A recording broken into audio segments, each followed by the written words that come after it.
हरे कृष्णा।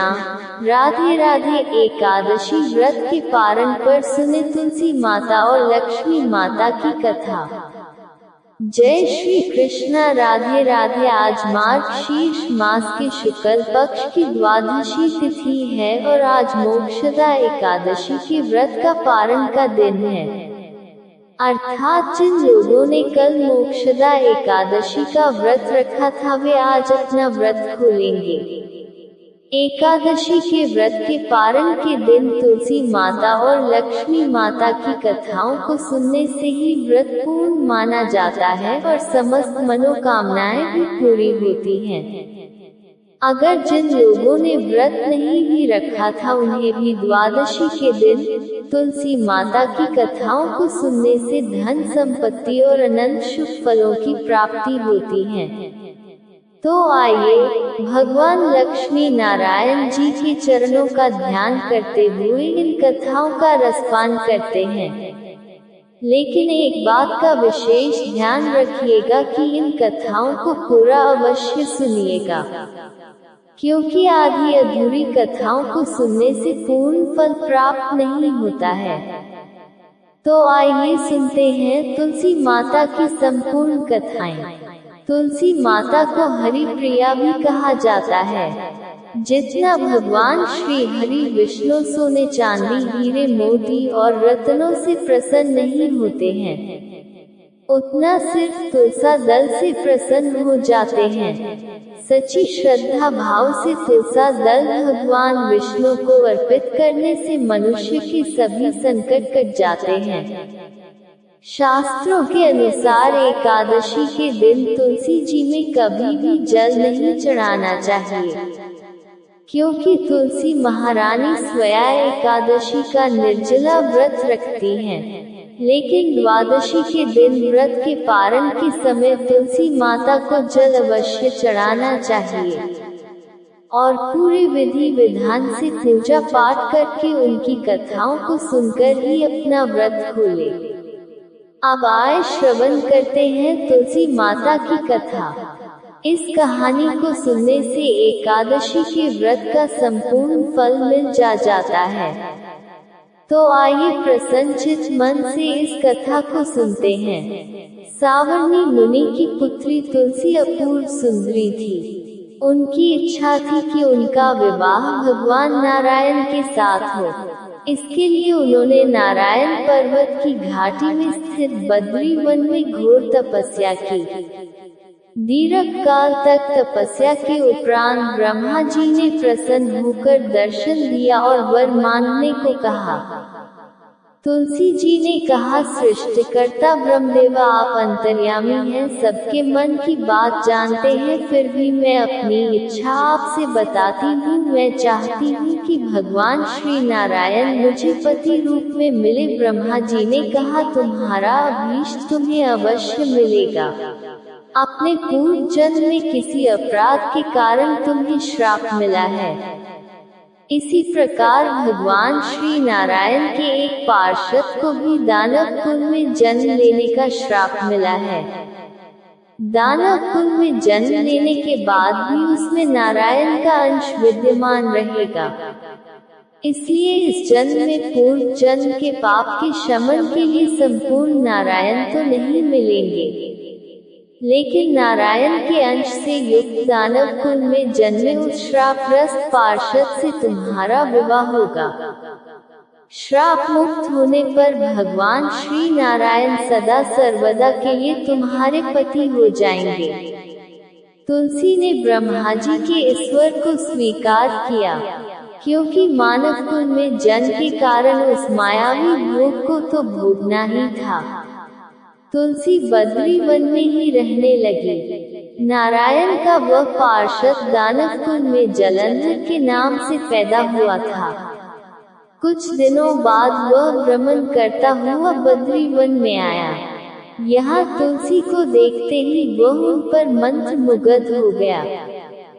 तुलसी के सामने उसने अपने विवाह का प्रस्ताव रखा। इतने में ही वहाँ ब्रह्मा जी आ गए और तुलसी से कहा, तुलसी जलंधर को देखो कैसा देवोपम उसका स्वरूप है।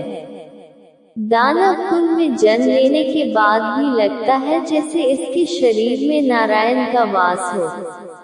तुम प्रस्ताव को सहर्ष स्वीकार कर लो। तुलसी को भी लगा कि उसकी तपस्या पूर्ण हुई और उसे इच्छित फल मिला है। जलंधर के साथ उसका गंधर्व विवाह हो गया और वह जलंधर के साथ उसके महल में पत्नी बनकर आ गई। जलंधर ने अपनी परम सुंदरी सती साध्वी पत्नी तुलसी के साथ बहुत दिनों तक राज्य किया। उसने अपने राज्य का इतना विस्तार किया कि देवलोक तक उसके अधिकार में आ गया। स्वर्ग का सुख भोगने वाले देवताओं की दशा भिखारियों जैसी हो गई। जलंधर किसी को कष्ट नहीं देता था, पर अधिकार और राज्य छिन जाने से सभी देवता मिलकर ब्रह्मा, विष्णु और शिव जी की सभा में गए तथा अपनी विपत्ति सुनाई। ब्रह्मा जी ने कहा, तुलसी परम साध्वी है, उसका विवाह जलंधर से मैंने ही कराया था। जलंधर को तब तक नहीं हराया या मारा जा सकता जब तक तुलसी को ना छला जाए। ब्रह्मा जी की बात सुनकर भगवान श्री हरि विष्णु जी ने कहा, जलंधर पूर्व जन्म में मेरा पार्षद था। श्राप के कारण उसे दैत्य कुल में जन्म लेना पड़ा। इस जन्म में भी मेरा अंश उसमें व्याप्त है।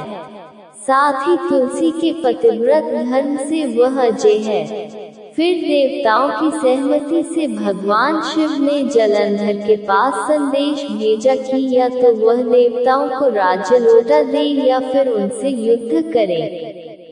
जलंधर भगवान शंकर के पास पहुंचा और कहा, हे देवों के देव महादेव, आपके लिए देवताओं का पक्ष लेना उचित नहीं है। राज्य बढ़ाना हर राजा का कर्तव्य है। मैं किसी को दुखी नहीं कर रहा हूँ। देवताओं से कहिए कि वे मेरी प्रजा बन कर रहें। मैंने आपका कोई भी अपमान नहीं किया है। हमारा आपका युद्ध शोभा नहीं देता है। अगर आप हार गए तो बड़ी लज्जा की बात होगी। मैं हार गया तो आपकी कीर्ति बहुत अधिक नहीं बढ़ेगी। जलंधर की बातें सुनकर भगवान शंकर हंसने लगे।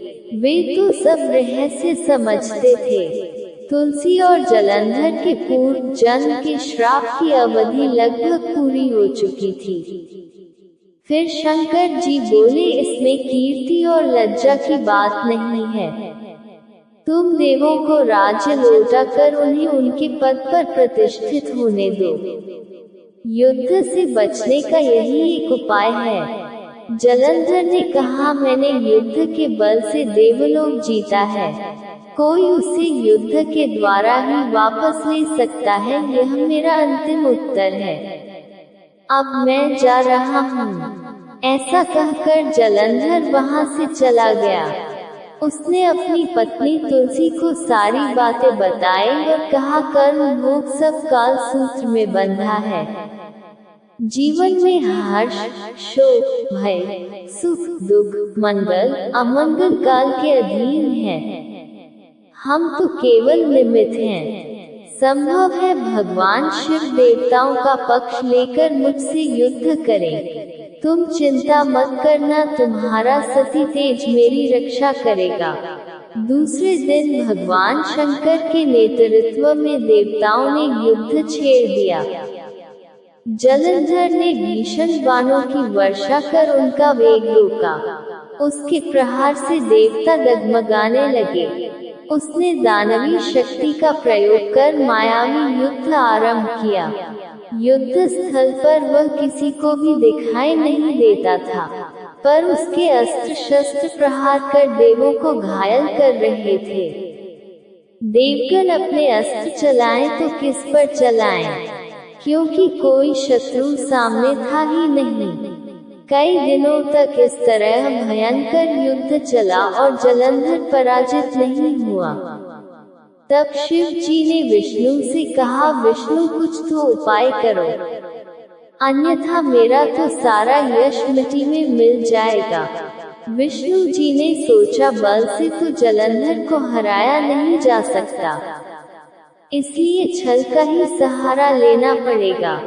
उन्होंने तुरंत अपना स्वरूप जलंधर जैसा बनाया और अस्त्र शस्त्र से सुसज्जित हो तुलसी जी के पास पहुंच गए। बोले, प्रिय मैं युद्ध जीत गया। सारे देवता भगवान शंकर समेत हार गए। इस खुशी में आओ मैं तुम्हें अपने अंग से लगा लूं।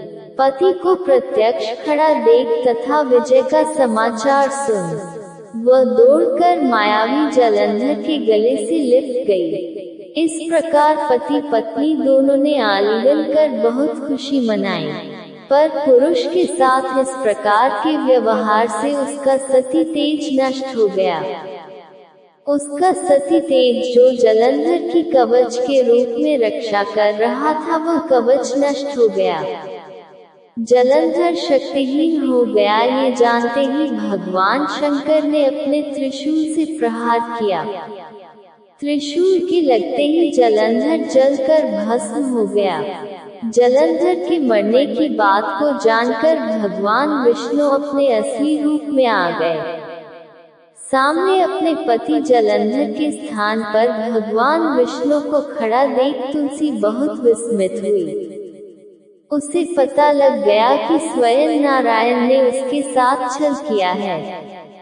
क्रोध में आकर तुलसी जी भगवान विष्णु को श्राप देते हुए कहने लगी, एक सती स्त्री का सतीत्व भंग करने के अपराध में तुम हृदयहीन पत्थर हो जाओ। विष्णु जी ने तुलसी के श्राप को शिरोधार्य कर कहा, देवी तुम्हारे तथा जलंधर के कल्याण के लिए मुझे ऐसा करना पड़ा। तुम दोनों को श्राप मुक्त करना था। तुम भी अब अपना शरीर त्याग कर तुलसी बिरवा के रूप में जन्म लोगी और मेरी पूजा तुलसी दल से होगी। मैं शालिग्राम पत्थर बनूंगा और मेरे शीश पर तुम आदर से विराजमान होगी। तुम्हारे पति की हड्डियों के चूर्ण से शंख की उत्पत्ति होगी। उस शंख ध्वनि से देवताओं तथा मेरी पूजा आराधना होगी। जहाँ शंख ध्वनि होगी वहाँ मंगल में मैं विराजमान रहूंगा। तुमने पूर्व जन्म में बद्री वन में मुझे पाने के लिए बड़ी तपस्या की थी। अब अगले जन्म में मैं नारायण प्रस्तर के रूप में बद्रीनाथ वन में स्थापित होऊंगा और मेरी पूजा अर्चना फल फूल से ना होकर तुम्हारी तुलसी दल से होगी। मेरे शीश पर विराजमान होकर तुम मुझसे भी ऊंचा पद प्राप्त करोगी। बोलिए श्री लक्ष्मी नारायण भगवान की जय। बोलिए श्री तुलसी शालिग्राम जी की जय। भक्तों, मार्गशीर्ष मास के गुरुवार को महालक्ष्मी जी का व्रत रखा जाता है। उनकी पूजा की जाती है और व्रत की कथा सुनी जाती है। इस व्रत को करने से माता महालक्ष्मी प्रसन्न होती है तथा सुख शांति और धन संपत्ति प्रदान करती है। जो भी भक्त महालक्ष्मी जी का व्रत न भी करे तो उन्हें व्रत की कथा अवश्य ही सुननी चाहिए। श्री महालक्ष्मी जी की पूजा ब्रह्मा मुहूर्त में की जाती है और उन्हें विभिन्न व्यंजनों का भोग भी लगाया जाता है। भक्तों, अब सुनिए महालक्ष्मी व्रत की पहली पौराणिक कथा के अनुसार भारतवर्ष के सौराष्ट्र देश में द्वापर युग के समय भद्रश्रवा नाम के राजा थे। वे बड़े पराक्रमी राजा थे। 4 वेद, 6 शास्त्र, 18 पुराणों का उन्हें ज्ञान था। उनकी रानी का नाम सूरजचंद्रिका था। रानी दिखने में सुंदर और सुलक्षणा तथा पतिव्रता थी। उन दोनों को 7 पुत्र तथा उसके बाद एक कन्या का वरदान मिला था। कन्या का नाम श्यामबाला था। एक बार महालक्ष्मी जी के मन में आया कि जाकर उस राजा की राजप्रसाद में रहे। इससे राजा को दुगने धन और दौलत की प्राप्ति होगी और वह इस धन दौलत से अपनी प्रजा को और सुख दे पाएगा। गरीब के घर अगर महालक्ष्मी जी रही और उसे धन दौलत प्राप्त हो तो वह स्वार्थी की तरह केवल अपने ऊपर ही खर्च करेगा। ये सोचकर श्री महालक्ष्मी जी ने बुरी ब्राह्मण स्त्री का रूप धारण किया, हाथ में लाठी लिए लाठी के सहारे रानी के द्वार पर पहुंची। यद्यपि उन्होंने बुरी औरत का रूप धारण किया था, पर उनके चेहरे पर देवी का तेज था। उन्हें देखते ही एक दासी सामने आई। उसने इनका नाम, धाम, काम और धर्म पूछा। वृद्ध ब्राह्मणी का रूप धारण करके माता लक्ष्मी ने कहा, बालिके, मेरा नाम कमला है, मेरे पति का नाम भुवनेश है, हम हरिद्वार में रहते हैं। तुम्हारी रानी पिछले जन्म में एक वैश्य की पत्नी थी। वह वैश्य गरीब था और दारिद्र्य के कारण हर रोज घर में झगड़े होते थे तथा उसका पति रोज उसे मारता था। इन बातों से तंग आकर वह घर छोड़कर चली गई तथा वन और जंगल में खाली पेट भटकने लगी। उसकी इस दुर्दशा पर मुझे दया आ गई। तब मैंने उसे सुख संपत्ति देने वाली श्री महालक्ष्मी जी की कथा सुनाई। मेरे कहने पर उसने श्री महालक्ष्मी का व्रत किया और श्री महालक्ष्मी प्रसन्न हुई। उसकी गरीबी दूर हो गई। उसका घर और संसार दौलत, संपत्ति और संपत्ति से भर गया। बाद में पति पत्नी दोनों पर लोक को सिधार गए। लक्ष्मी जी का व्रत करने के कारण वे लक्ष्मी लोक में रहे। उन्होंने जितने साल महालक्ष्मी जी का व्रत किया उतने हजारों साल उन्हें सुख भोग मिला। इस जन्म में उसका जन्म राजघराने में हुआ है, परंतु वह श्री महालक्ष्मी का व्रत करना भूल गई है। उसे यह याद दिलाने के लिए मैं यहाँ आई हूँ। बुढ़िया की बातें सुनकर दासी ने उन्हें प्रणाम किया तथा श्री महालक्ष्मी का व्रत किस तरह किया जाए इसके बारे में पूछा। तो बुढ़िया रूप धारण किए हुए श्री महालक्ष्मी माता ने दासी को पूजा की विधि तथा महिमा बताई। इसके पश्चात वह दासी माता को प्रणाम करके रानी को ये बात बताने अंदर चली गई। राजवैभव में रहते हुए रानी को अपने ऐश्वर्य का बहुत घमंड हो गया था। संपत्ति और अधिकार की वजह से वह उन्मत्त हो गई थी। दासी के द्वारा बताई गई बुढ़िया की बातें सुनकर वह आग बबूला होकर राजद्वार पर आकर बुढ़िया रूपी श्री महालक्ष्मी पर बरस पड़ी। उसे यह मालूम नहीं था कि श्री महालक्ष्मी माता बुढ़िया का रूप धारण किए द्वार पर आई हैं।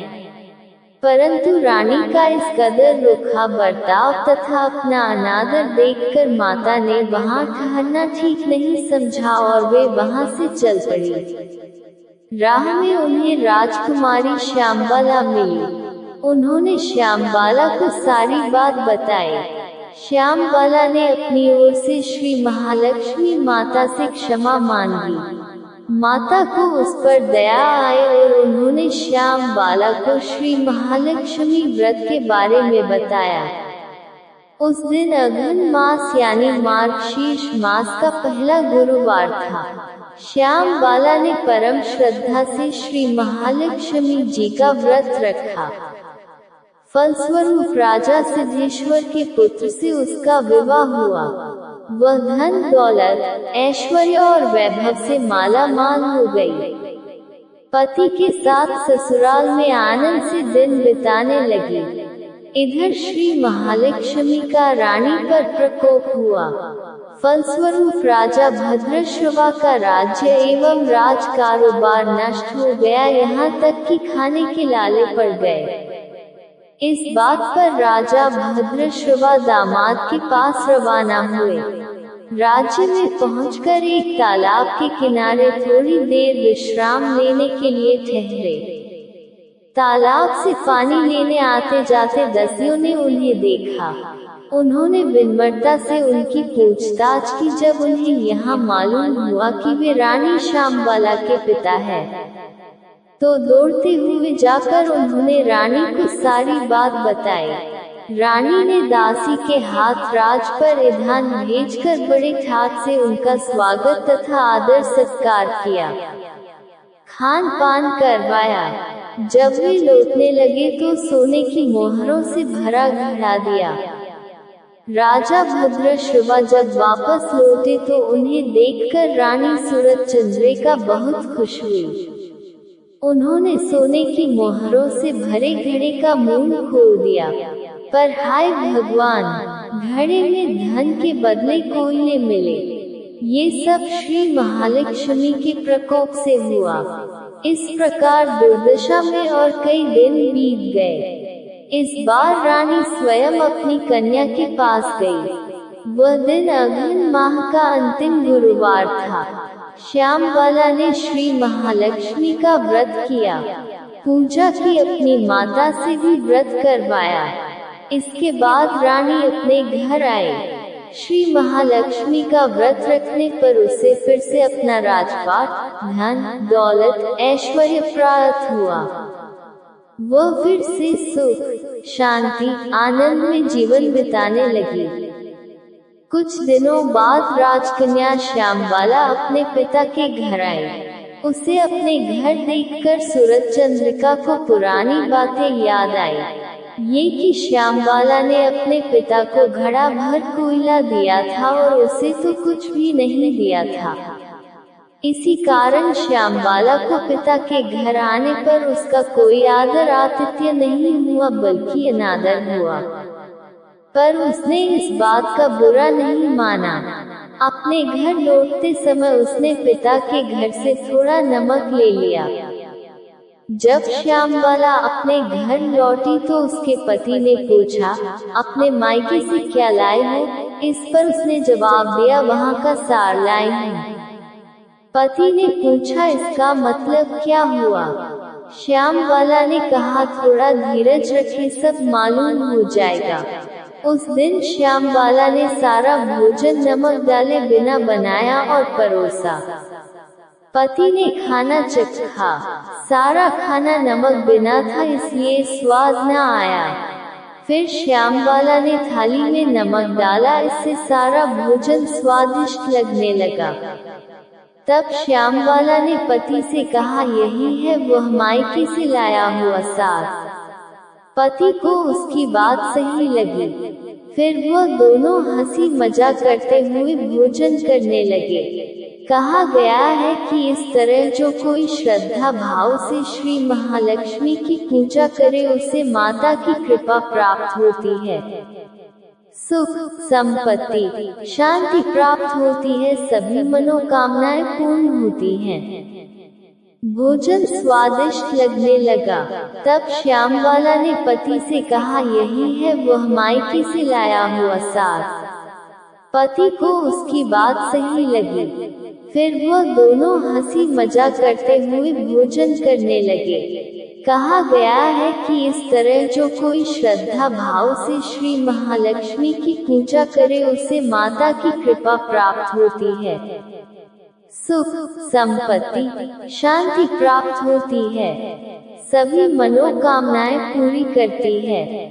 इस प्रकार श्री अघन बृहस्पति व्रत कथा या श्री महालक्ष्मी की गुरुवार की कथा संपूर्ण होती है। बोलिए श्री महालक्ष्मी जी की जय। अब आए तुलसी माता की दूसरी कथा को सुनते हैं। भक्तों, एक समय की बात है, एक परिवार में ननद और भाभी साथ साथ रहा करती थी। ननद का विवाह अभी नहीं हुआ था। वह तुलसी जी के पौधे की बहुत सेवा करती थी। नियम से तुलसी को सींचती और दीपक जलाती थी, लेकिन उसकी भाभी को ये सारी बातें बिल्कुल भी पसंद नहीं थी। जब कभी उसकी भाभी को बहुत ज्यादा गुस्सा आता, तब वह अपनी ननद को ताना देते हुए कहती कि जब तुम्हारा विवाह होगा तो मैं इस तुलसी को ही बारातियों को खाने को दूंगी और तुम्हारे दहेज में भी तुलसी ही दूंगी। तुम जब देखो तुलसी की ही सेवा करती रहती हो। कुछ समय बीत जाने पर ननद का विवाह तय हो गया। विवाह के दिन भाभी ने अपने कहे अनुसार बारातियों के सामने तुलसी का वह गमला फोड़ दिया जिसकी सेवा उसकी ननद किया करती थी और तुलसी के पत्ते खाने के लिए कहा। तुलसी जी की कृपा से वह फूटा हुआ गमला कई सारे स्वादिष्ट पकवानों में बदल गया। भाभी ने गहनों के नाम पर तुलसी की मंजरी से बने हुए गहने अपनी ननद को पहना दिए। देखते ही देखते तुलसी जी की मंजरी से बने हुए गहने भी सुंदर सोने जवाहरात में बदल गए। इतना ही नहीं, भाभी ने मारे क्रोध के वस्त्रों के स्थान पर तुलसी का जनेऊ रख दिया और वह भी रेशमी और सुंदर वस्त्रों में बदल गया। अब जब नंद अपनी ससुराल में पहुंची तो ससुराल में तो उसके दहेज की बहुत प्रशंसा हुई। यह बात भाभी के कानों तक भी पहुंची। उसे बहुत आश्चर्य हुआ। उसने सोचा कि उसने तो ननद के गहने, कपड़े और जनेऊ तक तुलसी जी के ही रखे थे, तुलसी की मंजरी रखी थी। ये सब जानकर भाभी को बहुत आश्चर्य हुआ। अब उसे तुलसी की पूजा का महत्व समझ में आ गया। उस भाभी की भी एक लड़की थी। वह तब अपनी बेटी से कहने लगी कि बेटी, तुम भी तुलसी की सेवा किया करो, तुम्हें भी तुम्हारी बुआ की तरह फल मिलेगा। वह जबरदस्ती अपनी बेटी से तुलसी की सेवा करने को कहा करती, लेकिन लड़की का मन तो तुलसी की सेवा में लगता ही नहीं था। धीरे धीरे समय बीता, भाभी की लड़की बड़ी हो गई। अब उसके विवाह का समय आ गया। तब भाभी सोचने लगी कि जैसा व्यवहार मैंने अपनी ननद के साथ किया था, वैसे ही अब मैं अपनी बेटी के साथ भी करूंगी तो ये भी गहनों से लग जाएगी और बारातियों को भी खाने में तरह तरह के पकवान मिलेंगे और ससुराल में भी इसे बहुत मान सम्मान मिलेगा। यही सोचकर भाभी बारातियों के सामने तुलसी का गमला फोड़ देती है, लेकिन इस बार गमले की मिट्टी ही रहती है। मंजरी और पत्ते भी अपने ही रूप में रहते हैं। जनेऊ ने भी अपना रूप नहीं बदला और जब भाभी ने सभी बारातियों को खाने में तुलसी के पत्ते दिए तो ये देखकर सभी लोग और बाराती भी भाभी की बुराई करने लगे। भाभी ने लालच में आकर अपनी बेटी के दहेज में भी तुलसी के पत्ते और मंजरी आदि रख दिए थे। जब बेटी अपनी ससुराल पहुंची तो वहां पर भी उसकी बुराई ही हुई। भाभी गुस्से के मारे कभी भी अपनी ननद को नहीं बुलाती थी। एक दिन भाई ने सोचा कि मेरी पत्नी तो मेरी बहन को बुलाती नहीं है, क्यों ना मैं ही अपनी बहन से मिलकर आऊं। ये सोचकर उसने अपनी पत्नी से कहा और कुछ उपहार अपनी बहन के लिए ले जाने की बात कही तो भाभी ने थैले में ज्वार भरकर कह दिया कि यह लो और कुछ नहीं है, तुम यही लेकर जाओ। तब भाई बहुत दुखी मन से अपनी बहन के पास चल दिया। रास्ते में वह सोचता रहा कि कोई भाई भला अपनी बहन के घर ज्वार कैसे लेकर जा सकता है। यही सोचकर वह गौशाला के पास रुक गया और ज्वार का वह थैला उसने एक गाय के सामने पलट दिया। तभी एक ग्वाले ने ये सब देख लिया। तब ग्वाले ने आकर भाई से कहा कि अरे, आप गाय के सामने ये हीरे मोती और सोना क्यों डाल रहे हो, इसे तो घास डालनी होती है। तब भाई ने देखा तो वह हैरान रह गया। फिर भाई ने ग्वाले को सारी बात बताई और धन लेकर खुशी खुशी अपनी बहन के घर चल दिया। दोनों भाई बहन एक दूसरे को देखकर बहुत प्रसन्न हो गए। तब बहन ने तुलसी माता से सच्चे मन से प्रार्थना की कि उसकी भाभी को सद्बुद्धि प्राप्त हो जाए और तुलसी माता की कृपा से उनके घर में सुख समृद्धि और धन के भंडार भर जाएं। तब कुछ दिनों के बाद देखते ही देखते भाभी का मन बदल गया और वहां अपनी ननद को बहुत मान सम्मान देने लगी और अब वहां भी सच्चे मन से तुलसी जी की सेवा करने लगी। तुलसी माता की कृपा से उनके घर में सुख समृद्धि के भंडार भर गए। उनके घर में अब कला कलेश नहीं होता था और सभी सुख से रहने लगे। प्रेम से बोलिए तुलसी माता की जय। दोस्तों, ये थी आज की कहानी। उम्मीद है आपको कहानी पसंद आई होगी। कमेंट बॉक्स में जरूर बताएं आपको कहानी कैसी लगी। ऐसी ही और वीडियोस के लिए हमारे चैनल को सब्सक्राइब कर लें और बेल आइकन को प्रेस करें ताकि नई कहानी सबसे पहले आपके पास पहुंचे। कल मिलते हैं एक और नई कहानी के साथ। तब तक राधे राधे।